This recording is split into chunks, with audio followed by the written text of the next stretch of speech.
Hey everybody, this is Mike Young with Mike Young Real Estate. Let's get right into this topic of a big question these days. Is building more homes the solution to the housing crisis?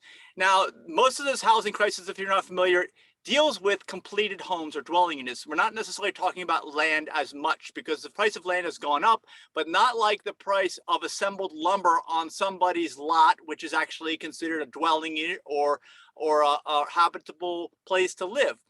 So a lot of people are saying, well, it's just supply and demand. We got to build more homes, et cetera, et cetera. Well, what does that mean exactly? Because if you think about it, most of the time when you build homes at the market rate, most places, the government has so many regulations in place that you have to have all these minimum standards and meet all these things, check off all these boxes, which is money and money and money and money. By the time you get to the end of this completed new home building dwelling unit, you got some larger than you would think, more expensive than you would think home that hardly anybody can afford. So it's not that simple to just build more homes. We have to build more affordable homes, which means a totally revamping of the zoning system. If you're not familiar with zoning, zoning basically stipulates what you can and cannot do on a parcel of land. And zoning is one of the main reasons that has driven up the cost of real estate for the average buyer, if you ask me. Because if you could just go and do whatever the heck you wanted, the prices will be lower. Take Houston, for example. I think they've gotten rid of zoning, most of the zoning there, and their values are well below the average for the United States of America. You can pretty much do as you please there. And that's what we need to do. I think when you talk about building, it's not as simple as building more homes.